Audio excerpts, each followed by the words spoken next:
Marami po akong papasalamatan pero marami na rin po ako nainom tonight. So gusto ko lang pong magpasalamat sa Mentor Productions. Sa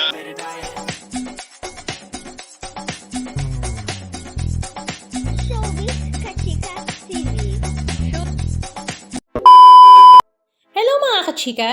Usap-usapan nga ngayon sa social media ang talaga namang nakakaaliw na si Piolo Pascual nang tanggapin nga niya ang kanyang trophy bilang Best Actor sa ika-72nd PAMAS Award na ginanap nga last weekend, May 26, 2024 sa Manila Hotel. Ito nga ay nang aminin nga niya sa kanyang speech na maraming nga raw siyang gustong pasalamatan sa award na ito, pero dahil maraming na nga rin daw siyang nainom kaya hindi na nga niya masabi ang ilan sa mga gusto niyang sabihin nang tanggapin nga niya ang trophy. Na kahit nga si Vilma Santos ay natuwa nga kay Piolo at sinabihan nga siyang, "Anak, lasing ka na, but yes, go with your speech." Samantala, dalawa nga ang nanalo sa Best Actor ng 72nd FAMAS Award. Ang una nga ay si Piolo Pascual sa pelikulang Malyari at ang isa naman ay si Alfred Vargas sa kanyang pelikulang Pieta. Halika at panoorin natin ang ilan sa mga video clips ganap na kanilang ibinahagi.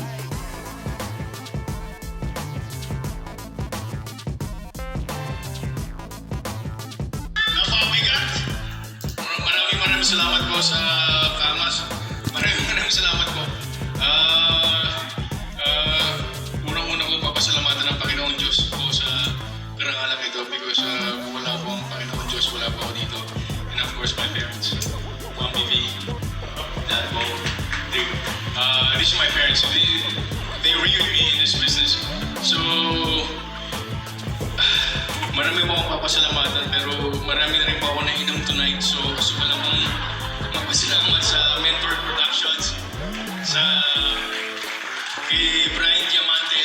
Brian, come dude, come on man.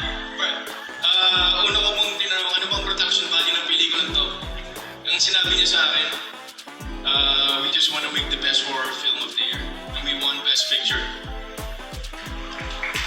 Thank you, Brian. Gusto mong salamat sa lahat ng nakasama ko sa pelikulang to. Marami po akong gusto pasalamatan pero Mami, Lasing ka na, anak! Lasing ka na, anak! Go ahead, anak! Go! pwede ba ako mag-change, Ma'am? Go, anak! Go! Gusto mong pasalamat sa bumubuo ng Malyari, sa director ko si Direk Derek, sa PD ko, sa camera si Paco Rendain, si JR, lahat po ng bumuo ng Malyari. Pinaghirapan po namin yung pelikulang ito. At lahat po ng artista, pinaghirapan po nila yung trabaho nila. So maraming salamat po. Hindi ko po ipagkakaito sa sarili ko kasi para sa pelikulang Pilipino ito. Maraming salamat. God bless you.